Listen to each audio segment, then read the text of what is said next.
The meaning of amateur and professional sport was very different in the 19th century than how it's perceived today. Sport in colonial Australia had different meanings for different social groups. In Australia at the time, we mirrored the class system that existed in England, with a dominant class. They are those who had the social and economic power, a middle class, and a working class. Sport was ruled by appropriate codes of behaviour, and its purpose was to keep the upper class occupied.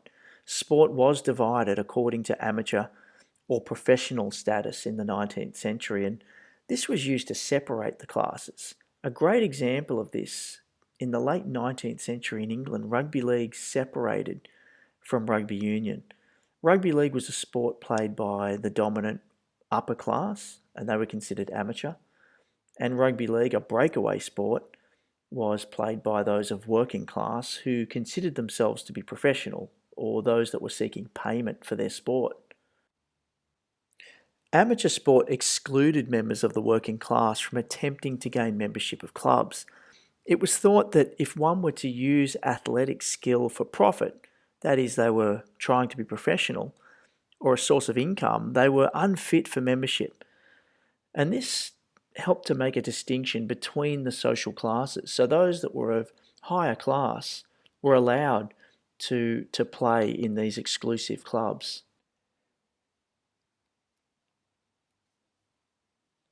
This segregation of amateur and professional helped to distinguish gentlemanly behaviour from uncouth or rough behaviour. It was thought that amateur athletes were morally superior, and sport was seen to be a training ground for other areas of life. The concept of amateurism developed to protect the middle and upper classes from the invasion by working class into the leisure time activities of the more privileged. Cricket was seen as the gentleman's game in the 19th century and would have been reserved for those with more money and wealth, and was a quite exclusive sport to play. Amateur athletes participated without being paid, and if you were an amateur, you were considered to be a true sportsman. And so the amateur and professional divide in the 19th century helped to separate the classes. It helped to separate the upper amateur from the lower working class professional athletes. Amateur clubs were exclusive, and lower class just simply could not afford to join. Tennis, cricket, and rugby were considered to be pastimes of the upper class. And if one were amateur, they were already wealthy, and so they didn't need to sell their skills for money.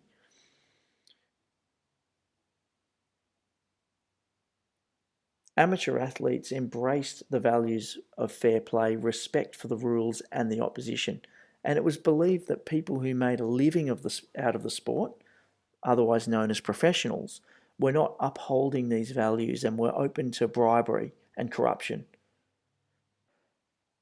Professional athletes received payment for playing. They were usually working class, and they needed this money because they required compensation for time lost at work through injury and other commitments to training and playing.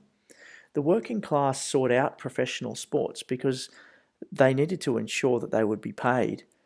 An early professional event was the Stawell Gift, which was first raced in 1878. It was a sprinting competition that originated to provide a gift or prize to miners in the goldfields.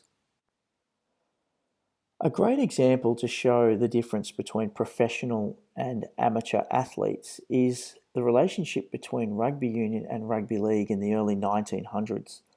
In the 1890s, Rugby Union was the dominant football code in New South Wales and Queensland. However, in the 1900s, there was some discontent spreading amongst players, with many players wanting payment for time lost at work through injury. Rugby Union was a strong amateur code, however, and so their calls were resisted. In 1907, Rugby League was born when a group of leading Rugby Union players and supporters met in Sydney to discuss the creation of a new football code. In 1908, the game was officially born with a new competition that began on Easter Monday on the 20th of April 1908. A key aspect of this new code was that players would be paid for playing the game. Dally Messenger was Rugby League's first superstar, and he was a key figure in the early success of Rugby League. Dally Messenger played Rugby Union in the early 1900s, and he was their greatest player. His defection to Rugby League added credibility to the new code, and Dally Messenger quickly emerged as Rugby League's first superstar. You can see in this table the comparison between amateur and professional sport in the 19th century in comparison to today. It's very important that you understand how meanings of these two terms have changed over time. And you can see in the 19th century that amateur athletes did not receive payment. They were upper and middle class. They played for the true meaning of sport, and they were already wealthy, and so they did not need to earn a living from sport. When you compare that to today, amateur athletes do not receive payment, but this is not usually related to class. Amateur athletes today may be social athletes or junior and up-and-coming athletes who just don't receive payment because they're not at the elite level. When we look at professional, you can see that in the 19th century, professional athletes received payment. They were usually working class, and so they needed income and they wanted compensation for time lost at work. And they often worked in labour-intensive jobs.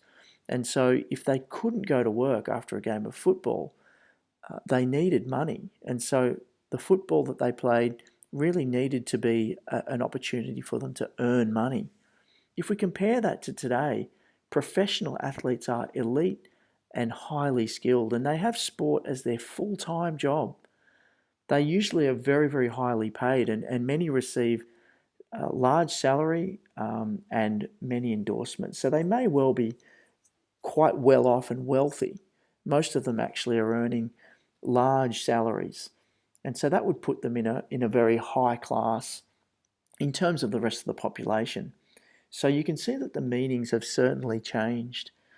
We also have this term today known as semi-professional, and this just means that athletes may receive some payment for their sport, but not enough to be professional. And so they still need to balance a full or part-time job to supplement their income. And there are plenty of athletes today who are on the verge of making it big in their sport, but they haven't quite made it, and so they may be receiving some payment, but not enough to totally have that as their number one income.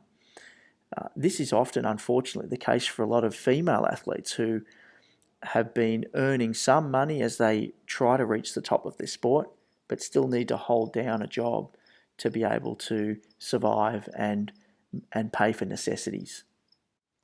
And sport has certainly changed over time and has allowed for athletes to become more professional and earn more money. And so sport has become a commodity, and that is a product that can be bought and sold. And this really started to take shape in the 1970s when there was far greater commercialism and professionalism in Australian sport. Sport became privatised and corporatised, and all this means is that Australian sport took on a business focus, in line with what was happening around the world in the United States and in the UK. In the 1970s, it also marked the beginning of the transformation of some of the national competitions in Australia. For example, soccer, rugby league, Australian football and basketball all embarked on national competitions to try and reach larger audiences or national audiences.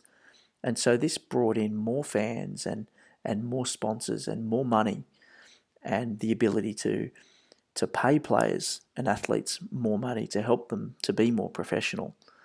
In the 1980s, we saw television become far more important and far more responsible for popularity of new competitions. And a good example of this is the Rugby League State of Origin, which began in 1980 as a game between New South Wales and Queensland. And it's now one of the most watched programs every year on Australian TV, and it's highly viewed and highly sponsored by businesses and corporations. And this adds to the professionalism of the sport and enhances the opportunity for the players to be even more professional.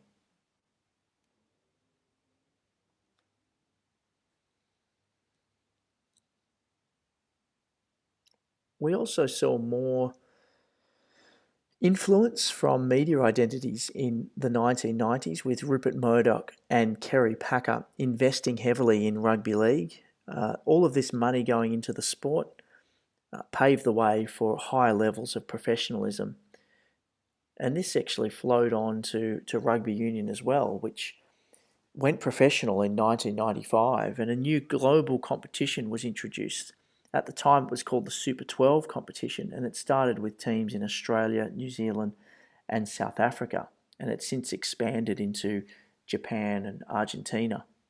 And of course, in the year 2000, Sydney hosted the Olympic Games, and this led to the expansion of sports facilities in Sydney, in which many of the sporting codes, such as Rugby League, AFL, and Rugby Union, have benefited from over the years. And this has helped to make sport a lot more professional from both a player's perspective and a spectator's perspective.